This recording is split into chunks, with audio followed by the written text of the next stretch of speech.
ஏன்னா அன்றைக்கு அரசியலில் ஒரு உண்மை இருந்தது, நேர்மை இருந்தது, மக்கள் நல பணிகள் செய்யணும் அப்படின்னு மக்களுக்காக வந்தவங்க இருந்தாங்க. இன்றைக்கு அரசியல் சொல்லிக்கொள்கிற மாதிரி இல்லை. எனக்கு நேரடியான அரசியலுக்கு வாய்ப்பு வந்தது. முதல் மக்கள் திலகம் எம்ஜி ராமச்சந்திரன் அவர்கள் தனியாக கட்சியை ஆரம்பித்து பிரிஞ்சு அதில் வெற்றி பெற்று ஆட்சியை அமைக்கும் போது சட்டமன்ற தேர்தலுக்கு என்னை தேர்வு செஞ்சு திருச்சி மாவட்டத்துக்கு எனக்கு வாய்ப்பு கொடுத்து முத்தமிழ் காவலர் அவங்க மகள் தான் வேட்பாளர் அப்படின்னு அவங்க முடிவு பண்ணி என்னையும் கேட்டாங்க. நான் ஒத்துக்கிட்டேன். இந்த செய்தி என்னுடைய தந்தைக்கு தெரிஞ்சிருச்சு. தெரிஞ்ச உடனே என்னை கூப்பிட்டு, என்னம்மா அதிமுகவில் உன்னை வேட்பாளராக கேட்டாங்களா அப்படின்னு. ஆமாண்ணே. நீ ஒத்துக்கிட்டியான்னு. ஆமாங்கப்பா. ஏன்னாரு, என்னுடைய கணவரும் விரும்பினாரு, அவருக்கு ரொம்ப அரசியல் பிடிக்கும், அதனால அப்படி.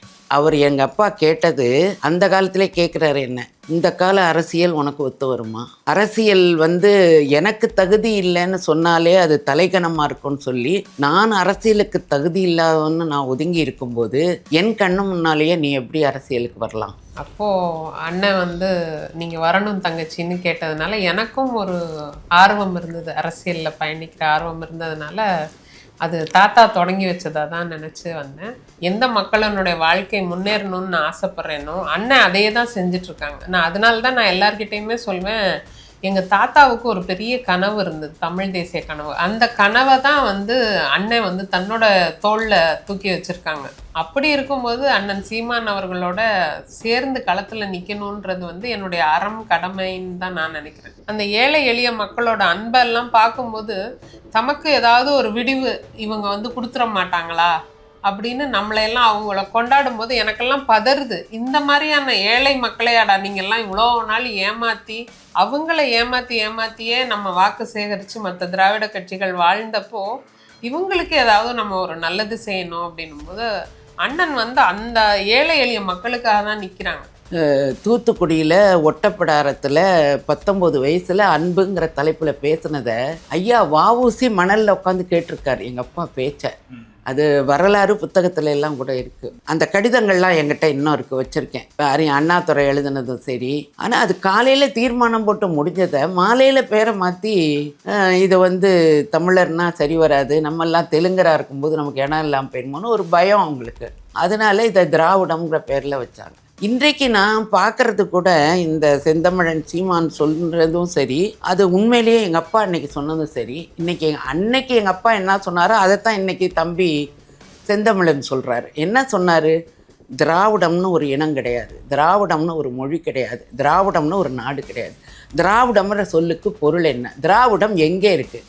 அப்படி இருந்தால் இது ஆந்திராவில், கேரளாவில், கன்னடாவில் இருக்கிறதா?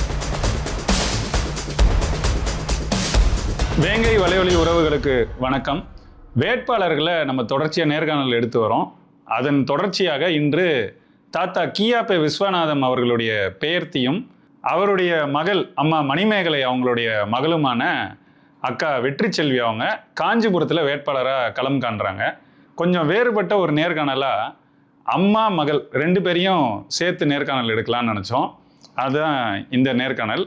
முதல்ல அம்மாவுக்கும் அக்காவுக்கும் வணக்கம். வணக்கம் தம்பி. தாத்தா கியாபே விஸ்வநாதம் அவர்களுடைய அரசியலையும் நீங்கள் பார்த்துருக்குறீங்க, இன்றைய அரசியலையும் பார்க்குறீங்க. ரெண்டுக்கும் இருக்கிற வேறுபாடு இல்லை ஒற்றுமைகள் எப்படி இருக்குன்னு நீங்கள் நினைக்கிறீங்க? மலைக்கும் மடுவுக்கும் உள்ள வித்தியாசமாக பார்க்குறேன். ஏன்னா அன்றைக்கு அரசியலில் ஒரு உண்மை இருந்தது, நேர்மை இருந்தது, மக்கள் நல பணிகள் செய்யணும் அப்படின்னு மக்களுக்காக வந்தவங்க இருந்தாங்க. இன்றைக்கு அரசியல் சொல்லிக்கொள்கிற மாதிரி இல்லை. ஒரு தன்னலத்தை முன்னிறுத்தி தான் அரசியலே வருது.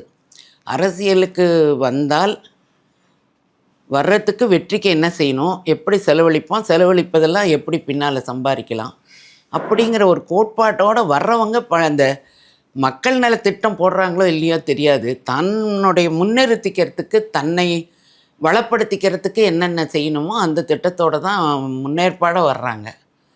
இதுக்காக நம்ம இவ்வளோ செலவழித்ததெல்லாம் விட்டதெல்லாம் பிடிக்கணுங்கிற நோக்கத்தில் வர்ற மாதிரி இருக்குது.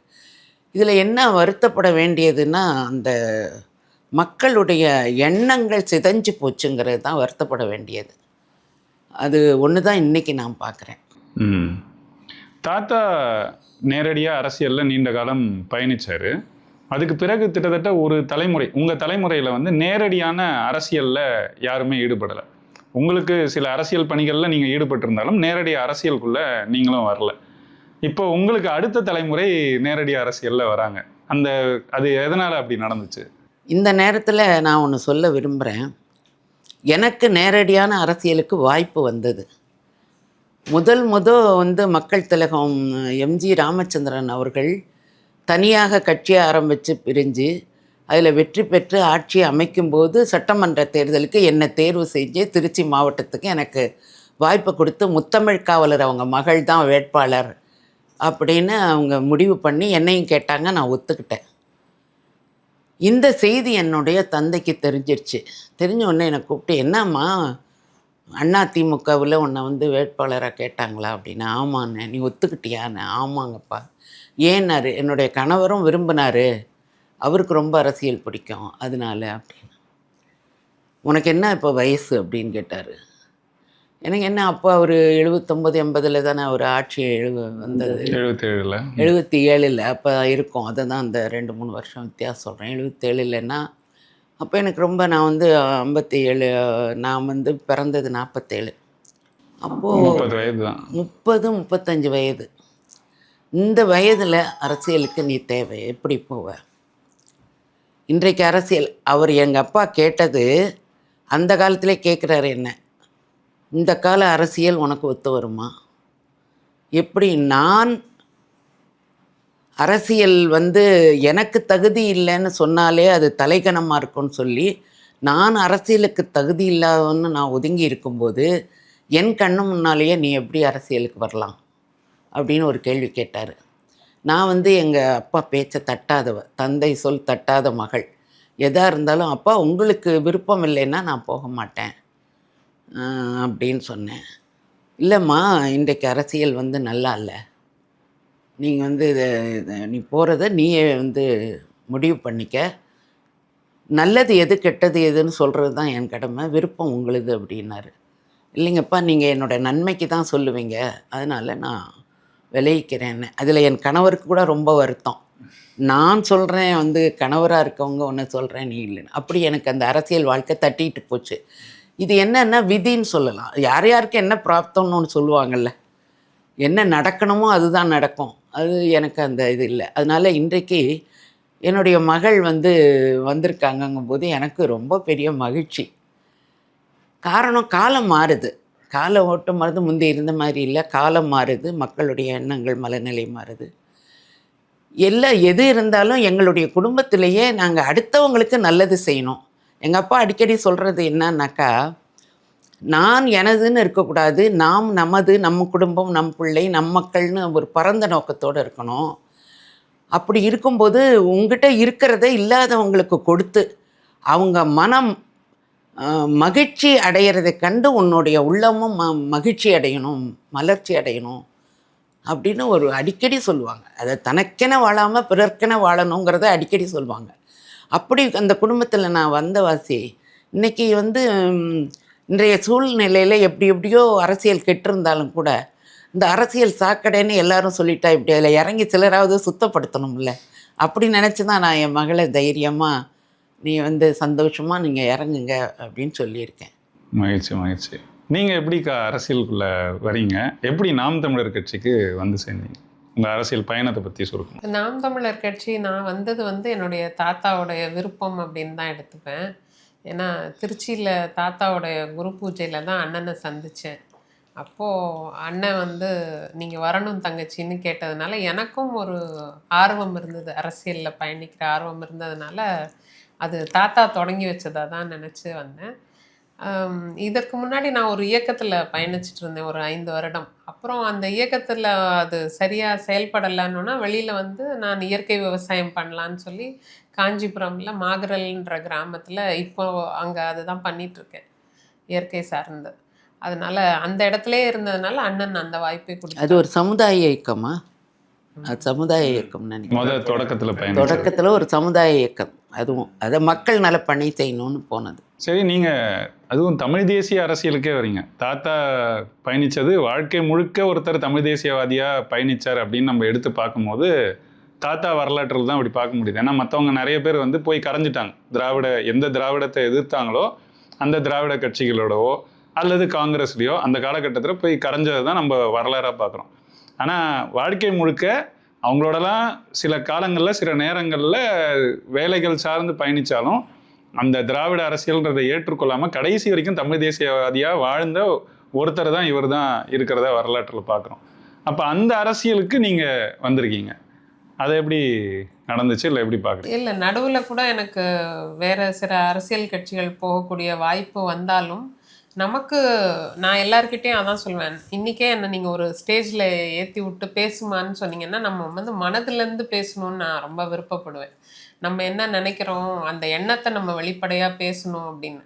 அப்படி ஒரு களமாக தான் நான் நாம் தமிழர் களத்தை பார்க்குறேன். ஏன்னா நான் எந்த இயற்கையை நேசிக்கிறேனோ, எந்த மக்களினுடைய வாழ்க்கை முன்னேறணும்னு நான் ஆசைப்பட்றேனோ, அண்ணன் அதையே தான் செஞ்சிட்ருக்காங்க. நான் அதனால தான் நான் எல்லார்கிட்டையுமே சொல்வேன், எங்கள் தாத்தாவுக்கு ஒரு பெரிய கனவு இருந்தது, தமிழ் தேசிய கனவு. அந்த கனவை தான் வந்து அண்ணன் வந்து தன்னோட தோளில் தூக்கி வச்சுருக்காங்க. அப்படி இருக்கும்போது அண்ணன் சீமான் அவர்களோட சேர்ந்து களத்தில் நிற்கணுன்றது வந்து என்னுடைய அறம் கடமைன்னு தான் நான் நினைக்கிறேன். அதனாலயே நான் வந்து இன்னும், ஏன்னா இப்போ நம்ம வாக்கு சேகரிக்க அந்த கிராமங்களுக்கு போகும்போதே நம்ம ஏதோ ஆகாயத்துலேருந்து இறங்கி வந்த மாதிரி அந்த மக்கள் நம்மளை அவ்வளோ கொண்டாடுறாங்க. வேட்பாளர் வந்திருக்காங்கன்னா அது ஆலம் கரைக்கிறதாகட்டும், அவங்க வீட்டில் வந்து எங்கள் வீட்டில் சாப்பிடுங்கன்றாங்க, இல்லாட்டி இளநீ வெட்டி உடனே கொண்டாந்து கொடுக்குறாங்க. அப்போது அந்த ஏழை எளிய மக்களோட அன்பெல்லாம் பார்க்கும்போது தமக்கு ஏதாவது ஒரு விடிவு இவங்க வந்து கொடுத்துட மாட்டாங்களா அப்படின்னு நம்மளையெல்லாம் அவங்கள கொண்டாடும் போது எனக்கெல்லாம் பதறுது. இந்த மாதிரியான ஏழை மக்களையாடா நீங்கள்லாம் இவ்வளோ நாள் ஏமாற்றி, அவங்கள ஏமாற்றியே நம்ம வாக்கு சேகரித்து மற்ற திராவிட கட்சிகள் வாழ்ந்தப்போ இவங்களுக்கு ஏதாவது நம்ம ஒரு நல்லது செய்யணும் அப்படின்னும்போது அண்ணன் வந்து அந்த ஏழை எளிய மக்களுக்காக தான் நிற்கிறாங்க.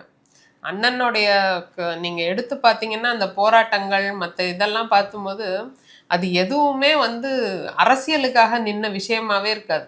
ஏன்னா அண்ணனை தான் எந்த மீடியாவும் காட்டுறதே இல்லையே.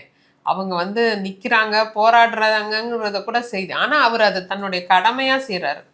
நீ எனக்கு ஓட்டு போடுறியோ போடலையோ, நான் இது செய்கிறது என் கடமைன்னு செய்கிறாங்கல்ல, அதே போல் நம்மளும் பயணிக்கணும் அப்படின்றது தான் விருப்பமாக இருந்தது. இப்போ உங்கள் மகள் வந்து வேட்பாளராக களத்தில் நிறுத்தப்பட்டிருக்காங்க, அதை நீங்கள் எப்படி பார்க்குறீங்க? 2 பிள்ளைகள், ஒரு மகன் மகள், இருவருக்கும் திருமணம் முடிச்சுட்டாங்க. அதனால் அவங்க வந்து இன்னும் வந்து மக்களுக்காக நேரத்தை செலவழிக்கக்கூடியவங்க. இயற்கையிலேயே மக்களுக்கு வந்து சேவை செய்யணும், தொண்டு செய்யணுங்கிற எண்ணம் அவங்க அடிமனசு ஆழத்தில் இருக்குது. அதுக்கு தகுந்த மாதிரி சந்தர்ப்பம் சூழ்நிலையும் அவங்களுக்கு இப்போ வந்து நிறைய இருக்குது. அதனால் அவங்க மனது வைத்து இறைவன் அருளால் மக்கள் வந்து தமிழ்நாட்டில் தமிழன் தான் ஆளணும், தமிழர்களுக்கு தான் வாய்ப்பு கொடுக்கணும், தமிழ் மொழி தான் சிறப்பாக வரணும்னு நினைக்கிறவங்க எல்லாருமே இப்போ வந்து இந்த நாம் தமிழர் கட்சிக்கு ஓட்டு போடுவாங்கங்கிறதுல மறக்க முடியாது, மறுக்கவும் முடியாது. அந்த இதில் எடுத்துக்கிட்டாலும் சரி, என்னுடைய வேட்பாளருங்கிற முறையில் இவங்களை எடுத்துக்கிட்டாலும் சரி, அவங்களுக்கு வாய்ப்பு நிறையா இருக்குதுன்னு நான் நினைக்கிறேன். எங்களுடைய தாய் ஆசீர்வாதமும், தாய் தந்தை ஆசீர்வாதம், முன்னோர்கள் ஆசீர்வாதம், அவங்க தாத்தா வாழ்த்துக்கள் எல்லாமே இருக்குது அவங்களுக்கு. அதனால் அவங்க வேட்பாளராக இருக்கிறது அவங்கள தேர்ந்தெடுத்து இறைவனுடைய அருளோ அல்லது அவர் சொன்ன மாதிரி தாத்தா வாழ்த்தோ இந்த துறைக்கு வரணும்னு அவங்க நினைக்கல, அது தானாக அமைஞ்சது. அதை அந்த வாய்ப்பை இவங்க பயன்படுத்திக்கிட்டு மக்களிடத்தில் ஒரு நல்ல ஒரு சேவையாளராக, நல்ல பணியாளராக, மக்கள் தொண்டராக, நலப்பணியாளராக வந்து நாட்டுக்கும் மொழிக்கும் மக்களுக்கும் அவங்க நல்லது செய்வாங்கங்கிற நம்பிக்கை எனக்கு இருக்குது. அது செய்யணுங்கிறது தான் வேட்பாளராக வந்ததில் நான் மகிழ்ச்சி அடைகிறேன். மகிழ்ச்சிங்கம்மா. உங்கள் மகள் வந்து நாம் தமிழரில் ஒரு களத்தில் பயணிக்கிறாங்க, உங்கள் மகனும் இதே காலகட்டத்தில் அரசியலில் பயணிக்கிறாரு. இதை வச்சு சில விமர்சனங்களும் வரதை எழுதப்படுறதெல்லாம் நம்ம பார்க்குறோம். அது எப்படி நீங்கள் பார்க்குறீங்க? ஏன்னா அவர் பாஜகவில் பயணிக்கிறாரு, அது எப்படி இந்திய தேசியத்தில் ஒரு பக்கம், தமிழ் தேசியத்தில் ஒரு பக்கமா அப்படின்னு சொல்லி கேள்விகள் எழுப்பப்படுது. இதுக்கு நான் பதில் சொல்லணுன்னா, இந்த காலத்தில் இது வந்து ரொம்ப சாதாரணம் அப்பான்னு சொல்கிற மாதிரி தான். ஏன்னா எல்லா குடும்பங்கள்லேயுமே அந்த மாதிரி ஒரே குடும்பத்தில் அண்ணன் தம்பி வேறு வேறு இயக்கத்தில் இருக்காங்க, அப்பா மகன் வேறு வேறு இயக்கத்தில் இருக்காங்க. இது இன்றைக்கி காலகட்டத்தில் ஒரு பெரிய வேறுபாடாக இல்லை, அது ஒரு கடந்து போகிற விஷயமாக தான் இருக்குது. இருந்தாலும் எனக்கு வந்து இதை பற்றி சொல்லணும்னு சொன்னாக்கா, எங்கள் அப்பா வந்து திராவிட இயக்கத்தை இது நான் சொல்லணுன்னா அவர் ஜஸ்டிஸ் பார்ட்டியில் இருந்ததை சொல்லணும். அந்த ஜஸ்டிஸ் பார்ட்டிங்கிறதே நீதி கட்சினா தமிழில் நீதி கட்சி, ஆங்கிலத்தில் ஜஸ்டிஸ் பார்ட்டி. அதுக்கும் முன்னாலேயே தென்னிந்திய நல உரிமை சங்கம்னு இருந்தது. அது ரொம்ப பேருக்கு இன்றைக்கி தெரியாது. அது எங்கள் அப்பா அடிக்கடி அது பத்திரிக்கையில் எழுதுவார். சவுத் இந்தியன் லிபரல் ஃபெடரேஷன்னு பேர் ஆங்கிலத்தில். அந்த காலத்தில் 17 வயசுலேருந்து பயணித்தவர் அப்பா அரசியலில். ஸோ அந்த ரத்தம் உடம்புல ஓடும்ல இந்த வாரிசுகளுக்கு, அப்படி தான் நான் பார்க்குறேன். அது மாதிரி பார்த்ததும் சரி, 19வது வயசில் அப்பா வந்து தூத்துக்குடியில் ஒட்டப்பிடாரத்தில் 19 வயசில் அன்புங்கிற தலைப்பில் பேசினதை ஐயா வஉசி மணலில் உட்காந்து கேட்டிருக்காரு எங்கள் அப்பா பேச்சை. அது வரலாறு புத்தகத்துல எல்லாம் கூட இருக்குது. அந்த அளவுக்கு அவர் தனித்தன்மையோட, அந்த ஒரு ஆளுமையோட அப்பா சின்ன வயசுலேருந்து அவர் பயணித்து வந்தவங்க. அவர் வந்த பிறகு ஒரு காலகட்டத்தில் நீதி கட்சியை கலைக்கிற நேரத்தில் தான் பெரியார் வந்து ஒரு மாநாடு போட்டு அதை வந்து பேர் வைக்கும்போது இந்த மாதிரி தமிழர் தமிழ்நாடுன்னு எங்கள் அப்பா கூப்பிட்டு, அந்த கடிதங்கள்லாம் என்கிட்ட இன்னும் இருக்குது, வச்சுருக்கேன். ஒரு அண்ணாதுரை எழுதுனதும் சரி, அவர் இன்னும் வந்து ஏடி பன்னீர்செல்வம், அவர் இன்னொரு நீதி அரசர் வந்து எழுதுனது, நிறைய ஆர்கே சண்முகம் செட்டியார் எழுதுனதுன்னு அப்பாவுக்கு அவங்க எழுதுனதெல்லாம் அந்த மாநாட்டை பற்றி கடிதம் எழுதி நீங்கள் வந்து கலந்துக்கணும்னு சொல்லி அந்த நடந்த மாநாட்டில் சேலத்தில்ன்னு நினைக்கிறேன். அது தமிழர் தமிழ்நாடுன்னு முன்னிறுத்தி அவங்க இந்த மாதிரி கட்சிக்கு பேர் வைக்கும்போதே தமிழக கட்சின்னு தான் வச்சு முன்னிறுத்தி வச்சாங்க. ஆனால் அது காலையில் தீர்மானம் போட்டு முடிஞ்சதை மாலையில் பேரை மாற்றி இதை வந்து தமிழர்னால் சரி வராது, நம்மெல்லாம் தெலுங்கராக இருக்கும்போது நமக்கு இடம் இல்லாமல் போயிடுமோன்னு ஒரு பயம் அவங்களுக்கு. அதனால இதை திராவிடம்ங்கிற பேரில் வச்சாங்க. இன்றைக்கு நான் பார்க்குறது கூட இந்த செந்தமிழன் சீமான் சொல்கிறதும் சரி, அது உண்மையிலேயே எங்கள் அப்பா அன்றைக்கி சொன்னதும் சரி. அன்னைக்கு எங்கள் அப்பா என்ன சொன்னாரோ அதைத்தான் இன்றைக்கி தம்பி செந்தமிழன் சொல்கிறாரு. என்ன சொன்னார்?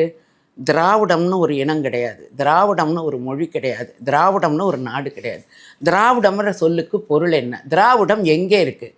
அப்படி இருந்தால் இது ஆந்திராவில், கேரளாவில், கன்னடாவில் இருக்கிறதா? அங்கே உள்ள மக்கள்கிட்ட தமிழ்நாட்டில் மட்டும் எப்படி இருக்கும்? இதை தாண்டி வெளியே இருக்கா? திராவிடங்கிற பேச்சுக்கே இடம் இல்லை. இந்த மாதிரி பண்ணினதுனால தான் அவர் வந்து உண்மை இல்லைன்ட்டு அதை விட்டு வருத்தத்தில் வெளியில் வந்து. அதுக்கு இன்னொரு காரணமும் இருந்தது. அது பெரியாருடைய கருத்து வேறுபாடு நிறைய கொண்டு இருந்தாங்க அவங்க ஆரம்பத்திலேருந்தே. இந்த கணக்கு வழக்கில் எங்கள் அப்பா ரொம்ப கரெக்டாக இருப்பார். சரியான கணக்கு வழக்குனா அணா பைசா, ரூபா அணா பைசா. அப்போ ஒரு ரூபாய்க்கு 16 அணா. அந்த 16 அணா வந்துன்னா 92 காசு வரும். அப்படி இருக்கும்போது ஒரு காசுக்கும் 3 அம்மன் காசு. அந்த ஒரு காசுக்கும் வந்து கணக்கு எழுதுவார். அதுக்கப்புறம் நயா பைசா வந்தால் ஒரு நயா பைசாவுக்கு எழுதுவார். அந்த மாதிரி அவங்க கணக்கு எழுதி வந்து அவங்க வரவு செலவு பொதுமக்கள் பணத்தை தொட்டா கை குட்டம் பிடிக்கணுவார். எங்களை அடிக்கடி சொல்கிற வார்த்தை அது. நான் அதை சொல்லி ஆகணும். பொதுமக்களுடைய பணத்தை தொட்டால் கை குட்டம் பிடிக்கும், அது தொடக்கூடாதுன்னு சொல்லி வைப்பார். ஒழுக்கமாக எங்களை வளர்த்ததும் அப்படி தான், ரொம்ப ஒழுக்கமாக. அவருடைய காணொலி ஒன்றில் கூட சொல்லியிருப்பார். மகன் வந்து அவரோட மகனா இல்லை அண்ணனோ கோயிலில் அந்த எண்ணெயை வந்து கொஞ்சம் கையில் பட்டுருச்சு, அதை மீதியை தடவனோடனே விளக்கு எரியும் போது அது அணையிற மாதிரி இருக்குன்னு சொல்லிட்டு எங்கள் பெரியப்பா தான் எங்கள் அப்பாவோட அண்ணன், எங்கள் தாத்தா எல்லாரையும் கூப்பிட்டு போயில, அவர் அந்த விளக்கை கையில் தூண்டி விட்டுட்டு அந்த எண்ணெயை தலையில் தட்டினதுக்கு அடித்தாங்களாம். சிவன் சொத்து கொலை நாசம்னு ஒழுக்கம். அது மட்டும் இல்லை, ஒருத்தர் ஒரு தகாத வார்த்தையில் பேசிட்டாக்கா, கெட்ட வார்த்தை பேசிட்டு அவன் வாய் வந்து கரைப்பட்டு போச்சு, அழுக்காயிடுச்சு, சுத்தம் பண்ணுன்னு சொல்லி ஒரு குடம் தண்ணியை கொண்டாந்து வச்சு அதை மொண்டு கையில் ஒவ்வொரு கையில் அள்ளி அந்த குடத்து தண்ணி தீர்ற வரைக்கும் வாயை கொப்பளிச்சுட்டு உள்ளே வாம்பாங்க. அடிக்கிறதில்ல, கொள்றதில்ல. இப்படியெல்லாம் தனக்கு முன்னால் பெரியவங்க தங்களை எப்படி வளர்த்தாங்கங்கிறத சொல்லி எங்களுக்கு வளர்த்ததுனால தான் நாங்கள் இந்த குடும்பத்தில் ஒழுக்கமாக இருக்கோம். இன்றைக்கி வந்து அப்பா, நீங்கள் என்னுடைய மகனை பற்றி கேட்டது என்னால் சொல்கிறேன். இன்றைக்கி அவ்வளவு இதாக அவர் வந்து தாத்தாவை பற்றி நல்லா தெரிஞ்சவர். என்னுடைய மகன் வந்து ஒரு தீர்க்கதரிசி. நாளைக்கு என்ன நடக்குங்கிறத இன்றைக்கே சொல்லிடுவார் அவர். அவர் எல்லாத்துலேயுமே படிப்பறிவில், எழுத்தறிவில், கவிதையில், கட்டுரையில் எல்லாத்துலேயும் அவர் வந்து பல்நோக்குலேயும் அவர் தேர்வு பெற்றவர் சிறப்பான முறையில். அதனால் அவர் வந்து தேர்ந்தெடுத்த துறை வந்து சரியாக தான் இருக்குங்கிறது என் கணக்கு. காரணம் வந்து எங்கே ஒரு தன்னை வந்து முன்னிறுத்திக்காமல் மக்களுக்கு எங்கே வாய்ப்பு கிடைக்குது அதை செய்கிறதுக்கு ஒரு வாய்ப்பு வேணும் இல்லையா? இப்போது இன்றைக்கி வந்து என்னை எல்லாரும் கேட்குறதே, என்னங்க நீங்கள் வந்து பிள்ளைங்க 2 பேரும் செய்தி வாசிச்சுக்கிட்டு இருந்தாங்க சன் தொலைக்காட்சியிலையும் கலைஞர் தொலைக்காட்சியிலையும், நீங்கள் நினச்சிருந்தா பதவி வாங்கியிருக்கலாம். நான் சொல்லி பதவிக்காக கிடையாது, அது அப்படி வாய்ப்பு வந்து எங்களுக்கு அதை பற்றி சிந்தனையே கிடையாது. எங்களுக்கு என்ன வேணுங்கிறத கேட்குறதுக்கோ அந்த ஒரு எண்ணமோ சிந்தனையோ எங்களுக்கு அந்த சிந்தனை வரல. ஆனால் மற்றவங்க என்ன சொன்னாங்கன்னா, நீங்கள் சொல்கிறது தவறு. ஏன்னு கேட்டால், நீங்கள் மற்றவங்களுக்கு நல்லது செய்யணுன்னா உங்ககிட்ட ஒரு அதிகாரம் இருக்கணும், அது இருந்தால் தான் நல்லது செய்ய முடியும் அப்படின்னு சொன்னது என்னுடைய சிந்தனையில். சரி, நம்ம தான் வரல, நம்ம பிள்ளைகள் வரட்டும், அவங்க வந்து நல்லது செய்யணும்னு நினைக்கும்போது அந்த காலம் வந்து சூழ்நிலை நல்லா இருந்தது. இன்றைக்கி இல்லை. இன்றைக்கி ஆட்சியோ ஒரு அதிகாரமோ பணம் பொருளாதாரமோ கையில் இருந்தால் தான் மற்றவங்களுக்கு நல்லது செய்ய முடியுங்கிற சூழ்நிலை இன்றைக்கி இருக்குது. ஸோ அந்த இதை வந்து என்னுடைய மகன் வந்து முன்னாலே தேர்ந்தெடுத்துட்டார். அவர் தேர்ந்தெடுத்து 10-15 வருஷம் ஆகுது. என்னுடைய மகள் கால தாமதமாக இன்றைக்கி இவங்க புதுசாக வர போயிருக்காங்க. அதனால் அவர் தேர்ந்தெடுத்த துறை, அவர் தேர்ந்தெடுத்த துறையில் சிறப்பாக வேலை செஞ்சு நல்லா மகிழ்ச்சியாக இருக்கிறாரு. அவங்களுக்கு அங்கே ஒரு அங்கீகாரம் கிடச்சிருக்கு.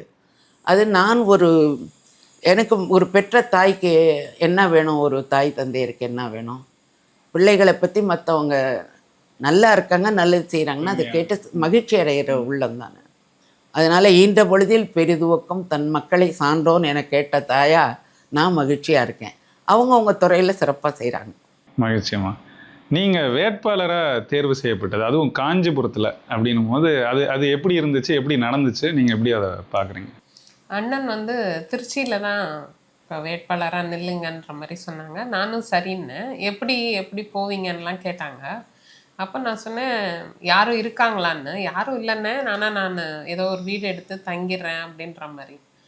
அதுதான் எனக்கு அண்ணன் மேலே பெரிய ஒரு ஆச்சரியமும், எப்படி அண்ணன் எல்லாருக்காகவும் சிந்திக்கிறாரு அப்படின்னு சொல்லிட்டு அப்போ விட்டுட்டாங்க. அப்புறம் கொஞ்ச நாள் கழித்து, இல்லை தங்கச்சி நீங்கள் ரொம்ப கஷ்டப்படுவீங்க போல இருக்கு, யாருமே தெரியாமல் எப்படி இருப்பீங்க, எப்படி அங்கெல்லாம் செய்வீங்க அப்படின்னு. அப்புறம் தானே சொன்னாங்க, நீங்கள் இப்போ எங்கே இருக்கீங்கன்னு. இப்போ காஞ்சிபுரமில் இயற்கை விவசாயம் பண்ணிகிட்ருக்கேன்னு. அதுவும் வந்து நான் ரொம்ப குரல் கம்மியாக, இயற்கை விவசாயமாக நான், ஏன் தங்கச்சி அதை இவ்வளோ கம்மியாக சொல்கிறீங்க, நல்லா உரத்த குரலில் சொல்லுங்கள், நான் ஒரு விவசாயின்னு சொல்கிறதுல தான் இன்றைக்கி நமக்கு பெருமையே அப்படின்னு சொன்னாங்க. அப்படி சொல்லிவிட்டு, அப்போ அங்கே இருக்கீங்களா, அப்போ அங்கேயே நில்லுங்க அப்படின்னு சொல்லி அண்ணன் தான் அங்கேயே இருங்க. இப்போ நீங்கள் அறிவிக்கப்பட்டுட்டீங்க, உங்களை மேடையிலேயே அங்கேயும் அறிவிச்சார், அப்புறம் திருச்சியிலையும் அந்த கூட்டத்தில் அறிவித்தாங்க. இப்போ நீங்கள் மக்களையும் போய் சந்திக்க தொடங்கிட்டீங்க. மக்கள் எப்படி பார்க்குறாங்க, வரவேற்பு எப்படி இருக்குது, நீங்கள் என்ன நினைக்கிறீங்க வெற்றியை பற்றி?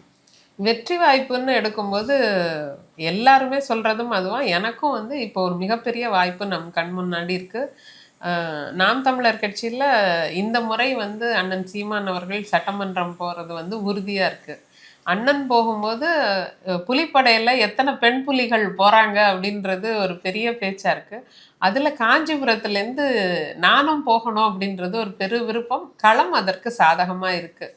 அதை தான் நாங்கள் பார்க்குறோம். ஏன்னா திமுக மேலே மக்களுக்கு மிகப்பெரிய ஒரு சோர்வு இருக்குது. வெளிப்படையாகவே பேசுகிறாங்க, இவங்க பணம் கொடுக்கறதுனாலலாம் நாங்கள் வந்து ஓட்டு போட்டுற மாட்டோம், அப்படியே பணம் கொடுத்தாலும் ரொம்ப தெளிவாக இருக்காங்க, நாங்கள் வாங்கி வச்சுப்போம், அது எங்கள் பணம் எங்களுக்கு தானே தர்றாங்க அப்படின்னு ஒரு விழிப்புணர்வு அது இருக்குது. அதனால வெளிப்படையாகவே பேசுகிறாங்க. அதனால இந்த முறை எங்களுக்கான வாய்ப்பு பிரகாசமாக இருக்குன்னு தான் நான் பார்க்குறேன். மகிழ்ச்சி. இப்போ பொதுவாக சொல்கிறது தான், இந்த பொருளாதாரம் தான் முதன்மை தடையாக நம்ம கட்சிக்கும் நம்மளுடைய அடுத்த கட்ட பாய்ச்சலுக்கும் இருக்குன்னு. அதை நீங்கள் எப்படி எதிர்கொள்கிறீங்க? அதுக்கான திட்டங்களா இல்லை இப்போ எப்படி அதை அணுகிட்டு இருக்கீங்க? நாம் தமிழர் கட்சி எப்பயுமே மக்கள்கிட்டேருந்து வாங்கி மக்கள் பணி செய்கிறது தான். அதே போல் நானும் எங்களுடைய தெரிஞ்ச எல்லா சுற்று வட்டாரத்தில் இருக்க மக்கள்கிட்டேருந்து தான் பணம் வாங்குகிறோம். தேர்தல் செலவுக்காக அவங்கக்கிட்டேருந்து வாங்கி அதே செலவு செய்கிறது தான். அப்படிதான் எதிர்கொள்றீங்க. இப்போ விவசாயம் பேசுகிறாரு சீமான், ஆனால் விவசாயிகளுக்கு வாய்ப்பே கொடுக்கல, எல்லாம் பூரா டாக்டரு, பொறியாளர், இன்ஜினியர்னு தான் கொடுத்துருக்காரு அப்படின்னு சொல்லி அதை ஒரு விமர்சனமாக இப்போ தொடர்ந்து எழுதிக்கிட்டே இருக்காங்க. நிறைய பேர் நம்மளும் பட்டியலிட்டு சொல்லிக்கிட்டே இருக்கோம். இப்போ நீங்களே ஒரு இயற்கை வேளாண்மை தான் செய்கிறீங்கன்னு சொல்கிறீங்க. என்ன வேளாண்மை செய்கிறீங்க? அதில் உங்களுக்கு எப்படி ஈர்ப்பு வந்துச்சு? அதுக்குள்ளே எப்படி போனீங்கன்றத சொல்லுங்கள். நான் வந்துட்டு முதுகலை உளவியல் பண்ண ஆள் தான். நானும் அறிவியல் சார்ந்த துறையில் தான் இருக்கேன். நான் ஒரு மனநல ஆலோசகர்.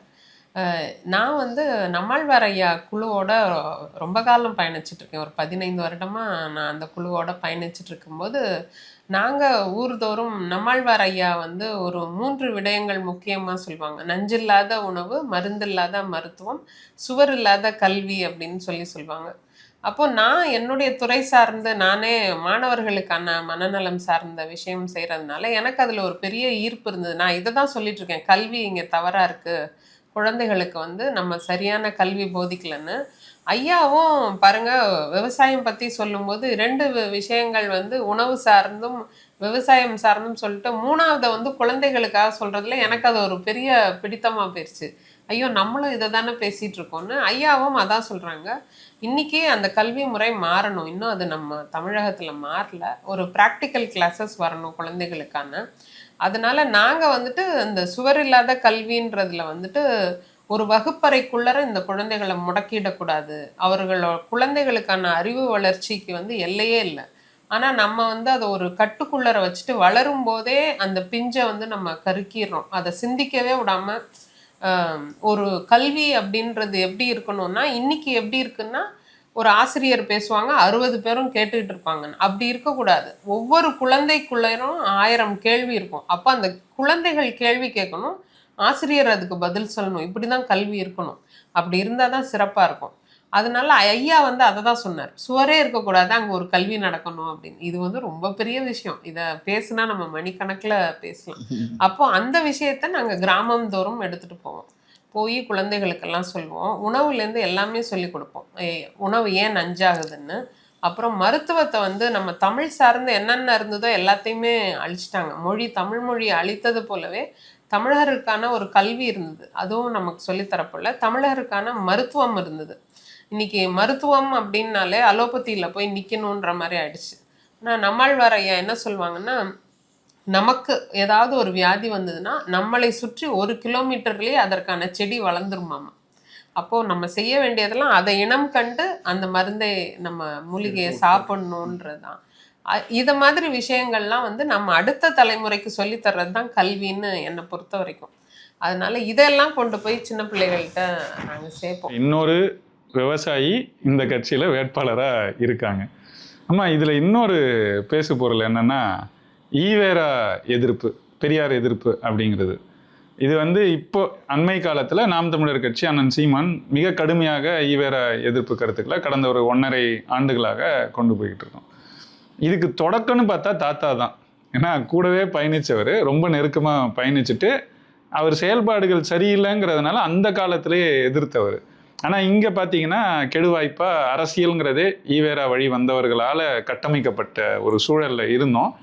இன்றைக்கு திரும்ப ஈவேரா எதிர்ப்பு வந்து தலை தூக்குது. இதை நீங்கள் எப்படி பார்க்குறீங்க? இல்லை, இன்னைக்கு அவங்க இப்போ பாருங்க, அவங்களுக்கு எது வேணுமோ அதை எடுத்துக்கிட்டு பரப்புரை பண்ணுறாங்க. 2மே இருக்குது. ஏன்னா ஈவேராவே ஒரு அரசியல் வேண்டான்னு சொன்னவர் தானே. அண்ணா இருக்கும்போதே அரசியலே இருக்கக்கூடிய எலெக்ஷனில் நிற்கக்கூடாது, தேர்தல் இல்லை வேண்டான்னு சொன்னார். அண்ணா தான் சொன்னார், இல்லை இல்லை தேர்தல் வேணும்னு சொல்லி கொண்டு வந்தார். அவங்களுக்குள்ளே முரண்பாடு அப்பவும் இருந்தது. ஐயாவோட முரண்படுறதுனாக்கா அவருக்கு அந்த மொழிப்பற்று தான், இவங்கெல்லாம் இனப்பற்று வச்சு தான் இந்த இதில் பண்ணார். அவர் இனம்னா தமிழ் இனம் தான், அதுக்கப்புறம் தான் மற்றது. தமிழ் மொழி, தமிழ் இனம், தமிழர் நாடு. இதனால தான் தமிழர் நாடுன்னு ஒரு பத்திரிக்கை, அதில் பெரியாரை பற்றி ஒவ்வொரு வாரமும் அவர் என்னென்ன பண்ணுறாரு, என்னென்ன செஞ்சாருங்கிறத எழுதி அது வந்து இன்னைக்கு அதனுடைய என்னுடைய நூலாக்கமே வந்து அதனுடைய இதை இருக்குது என்கிட்ட. அவருக்கு நெஞ்சு உரம், துணிவு ஜாஸ்திங்க. அப்பா வந்து யாருக்குமே பயப்பட மாட்டார். இந்த இடத்துல நான் என்ன சொல்லணும்னு நினைக்கிறேன்னா, அவர் வந்து கலைஞர், எம்ஜிஆர், ஜெயலலிதா இந்த 3 முதலமைச்சர்களுமே அப்பா வந்து அவங்க முன்னால் உட்கார்றதில்ல. நான் பார்த்தது. எந்திரிச்சு நின்னுடுவாங்க. அந்த அளவுக்கு அவர் வந்து ஆளுமை உள்ளவரா இருந்திருக்காரு. ஏன்னா, அவர் அரசியல்வாதி இல்ல. பின்புலம் எதுவும் கிடையாது. ஒரு தனி மனிதர் தான். ஆனா, அவரு அவ்வளோ செல்வாக்கோட இருந்தாருங்கிறது எங்களுக்கெல்லாம் பெரிய ஒரு வியப்பான செய்தி அப்ப பார்த்தா. ராஜாஜி அவர்கள் வந்து முதலமைச்சரா இருக்கும்போது சட்டமன்றத்தில வந்து அப்பா தூத்துக்குடி வட்டப்பிடாரத்தில ஒரு கூட்டத்தில பேசும்போது கல் எடுத்து அடிச்சிருக்காங்க. அப்ப அப்பாவுக்கு மண்டையில உடைஞ்சு ரத்தம் ஊத்து தான். அப்பா அவர் கையில வச்சுக்கிட்டே பேசுறாரு. அப்ப காவல்துறை எல்லாம் வந்து அப்ப காங்கிரஸ் ஆட்சி. காவல்துறை எல்லாம் வந்து, "ஐயா நீங்க வந்துருங்கன்னோன்னே," "இல்ல, இல்ல என் உயிரே போனாலும் நான் பேசுவேன்" அப்படின்னு அப்பா அந்த கூட்டத்தில பேசிக்கிட்டு இருந்திருக்காரு. அப்புறம், "இல்ல நீங்க வந்து தான் ஆகணும்" அப்படின்னு சொல்லி கட்டாயப்படுத்தி அவங்க அப்போ வந்து காவல்துறை வந்து துப்பாக்கி எடுத்து சுட போயிருக்கு மக்களை. ஏன்னா கல் எடுத்து அடிக்கிறாங்க, பெரிய கலவரம் பெருசாக போகுது. அப்போ அப்பா வந்து போய் மறித்து, "சுடாதீங்க, அவங்க தமிழ் மக்கள், என்னுடைய உடன்பிறப்பு, என் பிள்ளைகள், நீங்கள் சுடக்கூடாது, சுடுறதா இருந்தால் என்ன சுடுங்க, அவங்கள சுடாதீங்க" அப்படின்னு சொல்லி போய் மறித்து நின்னாராம். அப்போவும் வந்து அதுக்கப்புறம் தான் ஜனங்க வந்து கலைஞ்சாங்கன்னு சொல்லுவாங்க. இதை சட்டமன்றத்தில் ஒரு இஷ்யூவாக கொண்டு வந்திருக்காங்க, ஒரு பொருளாக, பேசு பொருளாக வந்தப்ப. அப்போ சார் ஏடி அப்போ ராஜகோபாலாச்சாரியார் முதலமைச்சர் சொன்னாராம், பொதுமக்களிடையே பொது வாழ்க்கையிலே பேசுபவர்கள் கொஞ்சம் வந்து நாவடக்கி பார்த்து பேசுறது நல்லது, அதனால தான் இந்த கலவரம் வந்துச்சுன்னு சொல்கிறாரு அப்படின்னா. ஏடி பன்னீர்செல்வம் ஐயா அங்கே இருந்தவர் எந்திரிச்சு 144 பேரோ என்னமோ அன்னைக்கு சட்டமன்றத்தில் சொன்னாங்களாம். இந்த சட்டமன்றத்தில் 144 பேர் இருக்கீங்க, இதில் முத்தமிழ் காவலர் கியாப்பே மாதிரி பேசக்கூடியவங்க யாராவது இருந்தால் எழுந்து நில்லுங்க, இல்லைன்னா சொல்லுங்கள், என்ன பேசுகிறீங்க நீங்கள், அவரை மாதிரி பேச முடியுமா? இது வந்து காங்கிரஸ் ஆட்சியினுடைய அராஜகத்துக்குனால வந்ததை தவிர முத்தமிழ் காவலர் பேசுனதுனால வரல அப்படின்னு சொல்லி, நீங்களே தூண்டி விட்ருக்கீங்க மக்களை அப்படின்னு சொல்லி அவர் பன்னீர்செல்வம் பேசினாருன்னு சொல்லுவாங்க. எதுக்காக இதை சொல்கிறேன்னா, அப்படி ஒரு ஆளுமை நிறைந்தவர் அவர்.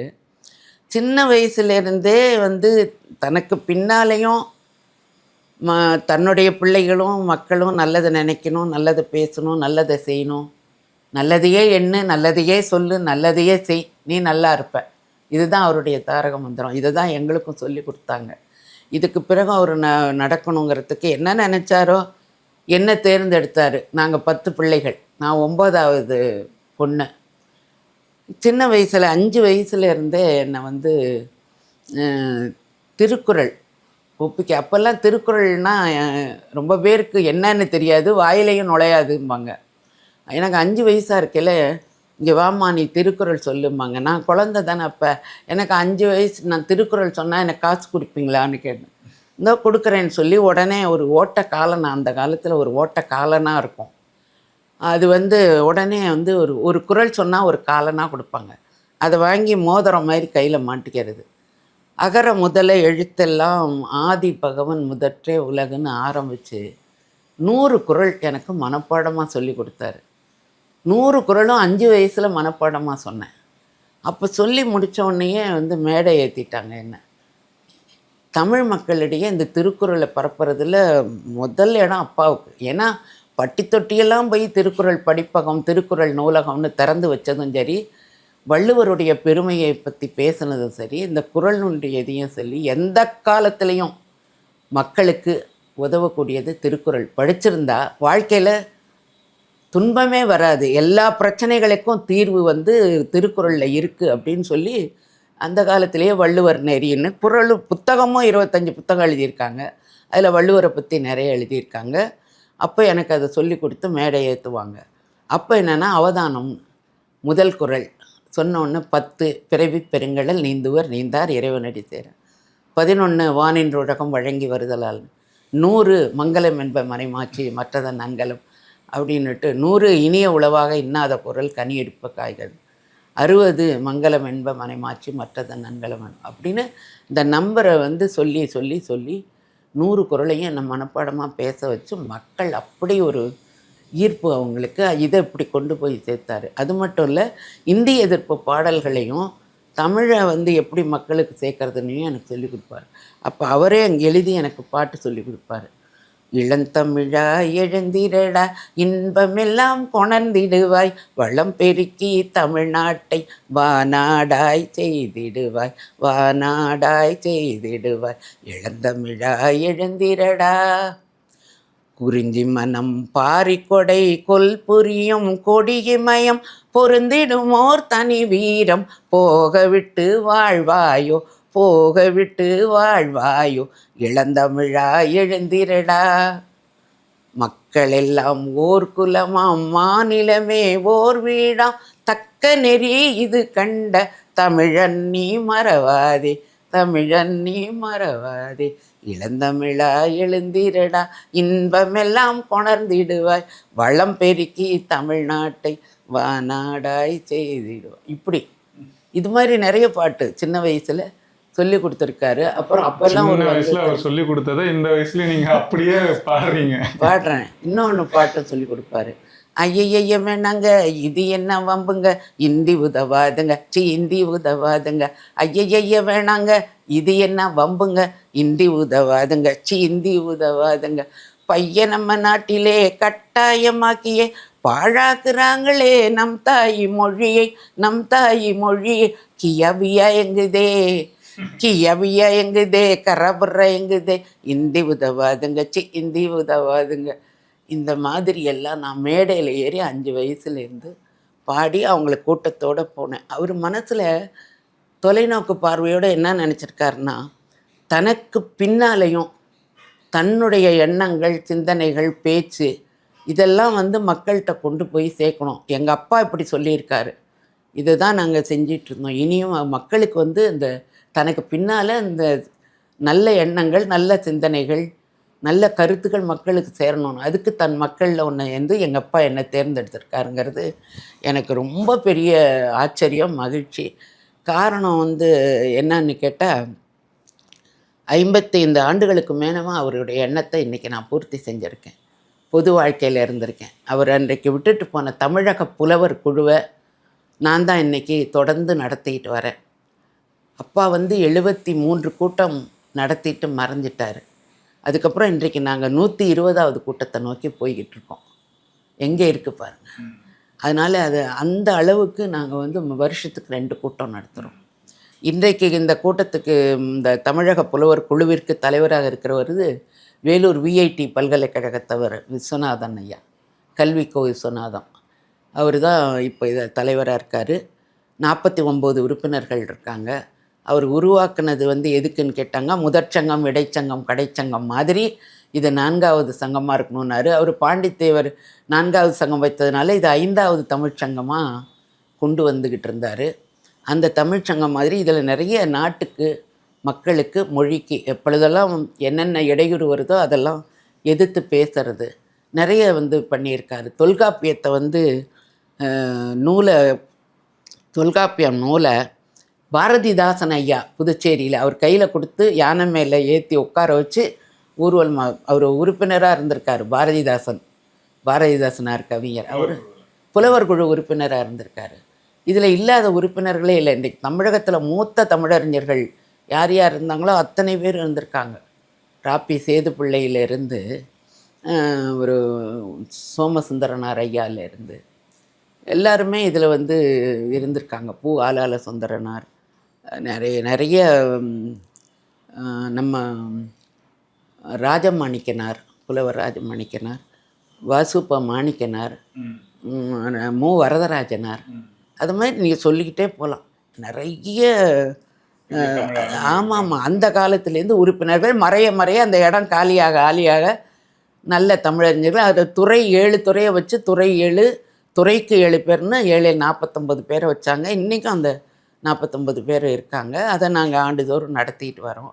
அந்த புலவர் குழு மட்டும் இல்லை, தமிழ் மொழி அகாடமின்னு என்னுடைய கணவர் ஆரம்பித்தார், அதையும் நான் பண்ணிகிட்ருக்கேன். அப்புறம் அப்பா பேரில் முத்தமிழ் காவலர் கியாப்பை விஸ்வநாதம் அறக்கட்டளை, நினைவு அறக்கட்டளை வச்சு அதையும் அப்பாவோடைய நினைவில் ஒரு தமிழறிஞரை கூப்பிட்டு சொற்பொழிவாற்றுறதும் 3 தமிழறிஞர்களுக்கு பொற்கிழி வழங்கி அவங்கவுங்களுக்கு ஆளுக்கு பணம் கொடுக்கறது, இந்த மாதிரி நிறைய பண்ணிக்கிட்டு இருக்கேன். இது வந்து என் மனசுக்கு வந்து அப்பா விட்டுட்டு போன காரியத்தெல்லாம் ஒரு மகளாக இருந்து எடுத்து செய்யறதுக்கு அன்றைய காலகட்டத்திலேருந்து அதுக்கு தான் அவர் என்னை தயார்படுத்தி இருக்கிறாரு. நான் ஏன் இதை வந்து அப்படி சொல்கிறேன்னா, தமிழக அரசு வந்து திருவள்ளுவர் விருது அறிவிக்கும்போது 2வது விருது கியாப்பை விஸ்வநாதம் வாங்கினார். முதல் விருது வேறு யாருக்கோ கொடுத்தாங்கன்னு நினைக்கிறேன். தமிழறிஞர் தான் ஒருத்தர் வாங்கினார். திருக்குறள் முனுசாமியா யாரோ வந்து திருக்குறள் முனுசாமி இருக்கலாம், அவராக இருக்கலாம். அல்லது முதல் ஒரு விருதில் 2வது விருது கியாப்பை வாங்கினார். இன்றைக்கு தொடர்ந்து அந்த காலத்துலேருந்து நிறைய பேர் விருது வாங்கிட்டு இருந்தாங்க. இதே தமிழக அரசுடைய முத்தமிழ் காவலர் கியாப்பை விஸ்வநாதம் விருது வந்து ஏறத்தாழ ஒரு 25 ஆண்டுகளுக்கு மேலே கொடுத்துட்டு வராங்க. எனக்கு 2020 அந்த முத்தமிழ் காவலர் கியாப்பை விஸ்வநாதம் அப்பா விருதை நான் மகள் வாங்கினேன். எனக்கு அது வாழ்க்கையில் மறக்க முடியாத ஒரு மகிழ்ச்சி. அது எங்கள் அப்பா எனக்கு கொடுத்த அங்கீகாரமாகவே நான் நினைக்கிறேன். அதனால் எனக்கு ரொம்ப பெரும் மகிழ்ச்சி. மகிழ்ச்சிங்கம்மா. இப்போ தாத்தாவோட அந்த அரசியல், தமிழ் தேசிய அரசியல் இருக்குல்ல, தமிழர் தமிழ்நாடு அப்படிங்கிற அந்த தமிழ் தேசிய அரசியலை வந்து இன்னைக்கு நாம் தமிழர் கட்சி, குறிப்பாக அண்ணன் சீமான் தான் அதை பெரிய அளவுக்கு மக்கள் மயப்படுத்தி கொண்டு போய் ஒரு கட்சியாக கட்டி எழுப்பியிருக்கிறார். அதை எப்படி பார்க்குறீங்க? அண்ணன் சீமானுடைய செயல்பாடுகள், அவரை நீங்கள் எப்படி பார்க்குறீங்க? அது என் மகள் சொன்ன மாதிரி தான் நான் நினைக்கிறேன். ஏன்னா இப்படி ஒரு பிணைப்பு, ஒரு இணைப்பு இந்த மாதிரி வந்து சேரும்னு நாங்கள் எதிர்பார்த்தலை. ஏன்னா எங்கள் அப்பாவுடைய அறை வந்து பார்த்திங்கன்னா வரவேற்பறை மிக நீண்டது, பெருசு. இந்த பக்கம் ஒரு 10 நாற்காலி, இந்த பக்கம் 10 நாற்காலி இருக்கை இருக்கும், இந்த பக்கம் ஒரு சாய்வு நாற்காலி இருக்கும், அந்த பக்கம் மேஜை இருக்கும். அப்படி போட்டு வரவங்க நிறைய பேர் வருவாங்க அப்பாவை பார்க்க. அதில் கூட அவர் தாங்கள் வந்த வேலையை 2 நிமிடத்தில் முடித்து கொண்டு செல்லுமாறு பணிவன்புடன் வேண்டுகிறேன்னு எழுதி வேற ஒட்டியிருப்பார் அங்கே. அவ்வளோ பேர் அவ்வளோ வேலையாக வருவாங்க. யாராவது வந்து ஐயா வணக்கம், உங்களை பார்த்துட்டு போகலான்னு வந்து, என்ன விஷயம்னு கேட்பான். என்ன செய்தி அப்படிம்பாரு. உங்களை பார்த்துட்டு போகலான்னு வந்தேன். பார்த்துட்டிங்கல்ல போங்கன்றுவார். அந்த மாதிரி அவர்கிட்ட வந்து சொல்லி பயனுடையதான். ஏதாவது பேசினா வாயிலேருந்து வர்ற வார்த்தை பயனுள்ளதாக இருக்கணும்.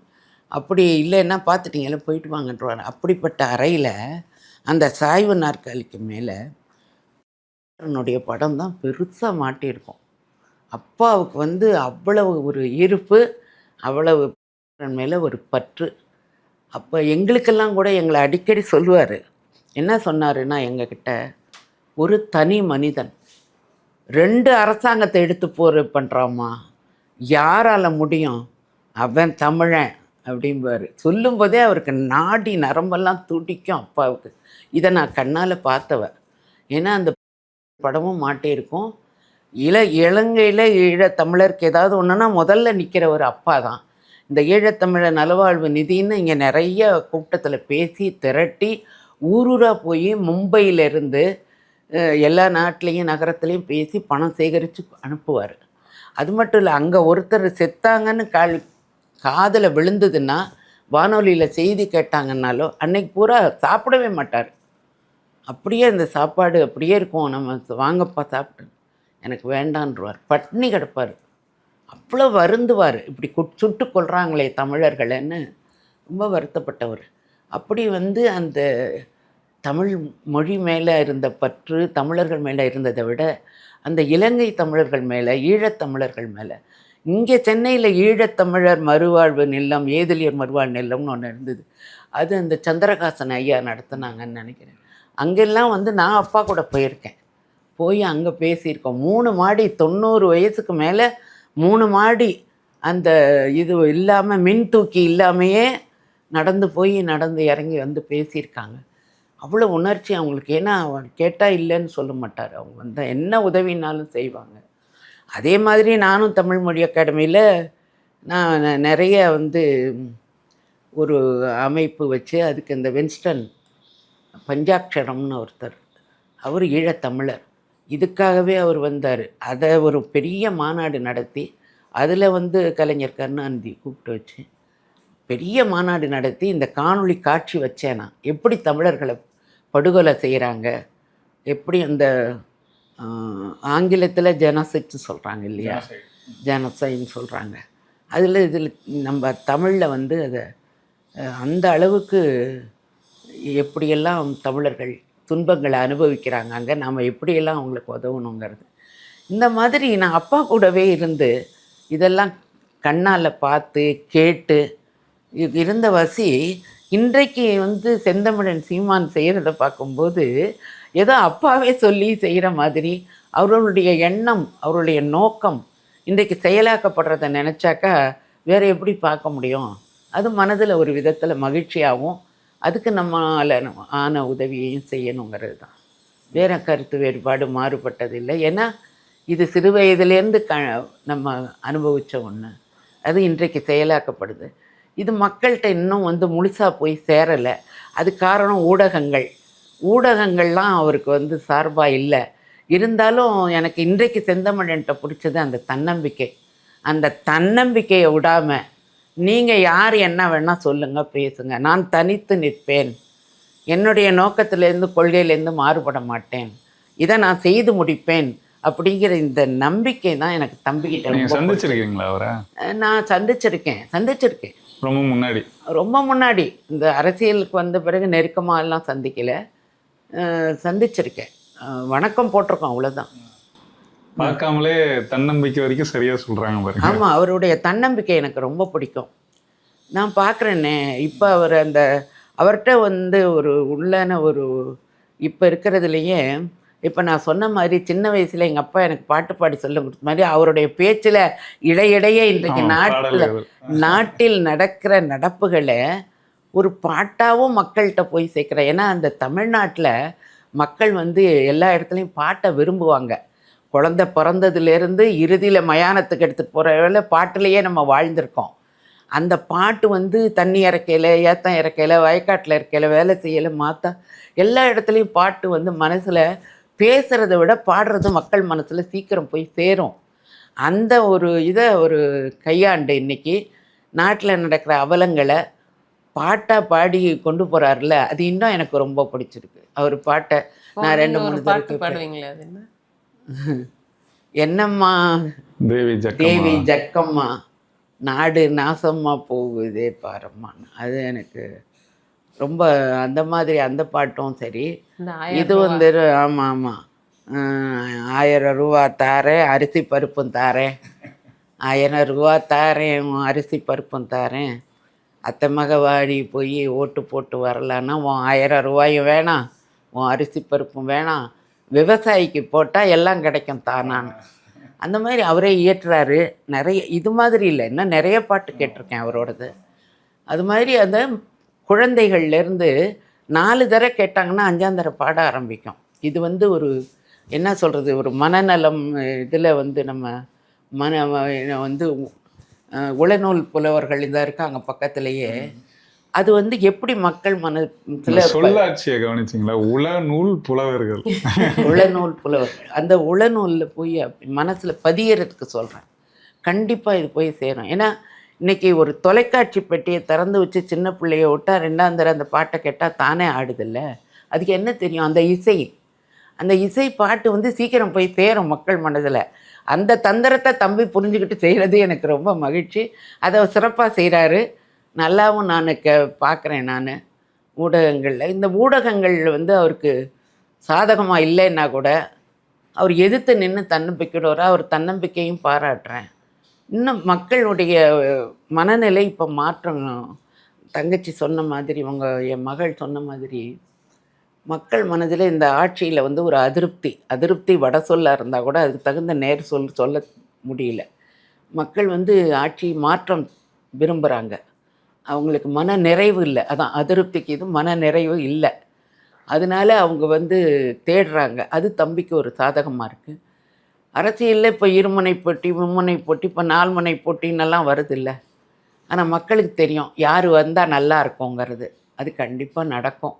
அப்படின்னு நான் நம்புகிறேன். எனக்கு என்னுடைய தந்தையார் வழியில் நின்று நான் சொல்கிறது என்னன்னா, மக்களுக்கு நல்லது நடக்கணும், அவங்களுடைய தேவைகள். இது இன்னொன்று வந்து நான் என்னன்னாக்கா, இன்றைய வாழ்கிற மக்களுக்கு கூட இல்லை, எதிர்கால இளைஞர்களுக்கு, எதிர்கால சந்ததிகளுக்கு, பிறக்கிற குழந்தைகளுக்கு அது வந்து மக்களுக்கு போய் சேரணும். இன்றைக்கு தலைவர்கள், தமிழ் அறிஞர்கள் எவ்வளோ பாடுபட்டாங்க, தமிழ் நாட்டுக்காக எவ்வளோ தியாகம் பண்ணாங்கங்கிறதெல்லாம் வரலாறுகள் மறைக்கப்படுது. அது சரித்திரங்கள் வந்து எடுத்து சொல்லப்படலை, திரித்து சொல்லப்படுது. அது அவங்கவுங்களுக்கு ஆட்சிக்கு வரவங்களுக்கு சாதகமாக அதை திரித்து மாற்றி அமைக்கிறாங்க. இது ரொம்ப வருத்தத்துக்குரிய, வரலாற்றையே மாற்றிடுறாங்க. அந்த மாதிரி இல்லாமல் இந்த உண்மையான தமிழ் வரலாறு போய் சேரணும்னா தமிழை ஆண்டா தான் முடியும். அதை வந்து இன்றைக்கு தமிழ் அறிஞர்கள் யார் யார் இருந்தாங்கங்கிறதே பிள்ளைகளுக்கு தெரியல. அது பாட புத்தகங்கள்ல எல்லாம் கொண்டு வர்றதில்லை. இவங்க தேவையில்லாததெல்லாம் கொண்டு வருவாங்க. தமிழ்நாட்டில் ஒருத்தர் இறந்தால் அவரை பற்றி கவலைப்பட மாட்டேங்கிறாங்க. வெளிநாட்டில் ஒருத்தன் செத்தான்னா அவனுக்காக போராடுறாங்க. இது என்ன நியாயம்னு தெரியல. இன்றைக்கு தான் அரசியலில் இருக்கிற அவல சூழ்நிலை. இதெல்லாம் மாறணும். அதனால் நாங்களும் பார்த்துக்கிட்டு தான் இருக்கோம். வீட்டுக்குள்ளே இருந்தாலும் நாட்டில் என்ன நடக்குதுங்கிறத கவனிச்சுக்கிட்டு தான் இருக்கோம். இந்த சூழ்நிலையெல்லாம் மாறணும் தம்பி. மகிழ்ச்சிமா. உள்ளபடியே நீங்கள் எவ்வளோ பெரிய ஒரு பேர் ஆளுமை, அரசியல் வந்து உங்களை தவற விட்டுருச்சுன்னு தான் இந்த நேர்காணலுக்கு பிறகு நான் உண்மையிலே நினைக்கிறேன். கேட்குறவங்களுக்கு தெரியும், இது வேட்பாளர் நேர்காணல்னாலும் வேட்பாளரை விட அவங்க அம்மா தான் ரொம்ப சிறப்பா இன்னும் கருத்துகள் அப்படியே வருது. சரியா போச்சு. இல்ல தம்பி, இல்ல இங்கேருந்து வந்தது பாக்குற எல்லாருக்கும் தெரியும், கட்டாயம் சொல்லுவாங்க. நீங்க வேணா பாருங்க. அதுல அவங்கள குறைச்சி ஒண்ணும் இல்ல, நீங்க ஒரு பேராளுமைங்கிறது இந்த நேர்காணல் இல்ல. அவங்க கொஞ்சம் அம்மா முன்னால அடக்கி வசிக்கிறாங்க, வேற ஒண்ணும் இல்ல. அவங்க உணர்ச்சி வசப்பட்டா அவங்களுடைய குரலை நீங்க இன்னும் முழுசா கேட்டிருக்க மாட்டீங்க. அப்பா குரல் வளம், தோற்ற பொலிவு, எளிமை. எனக்கு என் மகள்கிட்ட பிடிச்சது வேட்பாளராக என்னன்னா, நாங்கள்லாம் வந்து சூழ்நிலைக்கு தகுந்த மாதிரி மாறுவோம், அவங்க என்றைக்கும் மாற மாட்டாங்க. என்றைக்கும் பட்டு கட்ட மாட்டாங்க. ஏன்னா பட்டுப்பூச்சியெல்லாம் கொன்று கொலை செஞ்சு அப்படி கட்டுற பட்டு எனக்கு வேண்டாம், அதனால் நான் பட்டு கட்ட மாட்டேன். எளிமையாக பருத்தி உடை அணியுவாங்க. சாதாரணமாக ஆடம்பரமோ அலங்காரமோ அவங்க விரும்புறதில்லை. இந்த மாதிரி ஒருத்தர் இருக்கிறவங்க மக்களுக்கு தேர்ந்தெடுத்தாங்கன்னா மக்களுக்காக பணி செய்வாங்க. அவங்க தவறுனாங்கன்னா அது அவங்களுக்கு நட்டம் இல்லை, மக்களுக்கு நட்டம்னு தான் நான் சொல்லுவேன். ஏன்னா அந்த அளவு அவங்க அதுக்கு தகுதியானவங்க. உறுதியா நீங்க அண்ணனை பெருசா சந்திச்சது இல்லைங்கிற போதே இவ்வளவு கணிச்சு சரியா சொல்றீங்க, இப்படி இயங்குறாரு, இப்படி செயல்படுறாருன்னு. நீங்க உங்க பேச்சுல இருந்தே நிறைய, அதான் உங்க மகளை பத்தியும் இப்ப சொல்லியிருக்கீங்க. கட்டாயம் அண்ணன் சீமானோடு இந்த சட்டப்பேரவை தேர்தலில் வெற்றி பெற்று சட்டப்பேரவைக்குள் செல்லும் சட்டமன்ற உறுப்பினராக உங்கள் மகள் மாறுவாங்க. அதுக்கு பிறகு மீண்டும் ஒரு முறை இதே மாதிரி நம்ம உட்கார்ந்து பேசுவோம். ரொம்ப நன்றி, மகிழ்ச்சி, வணக்கம். ரொம்ப நன்றி, வணக்கம்.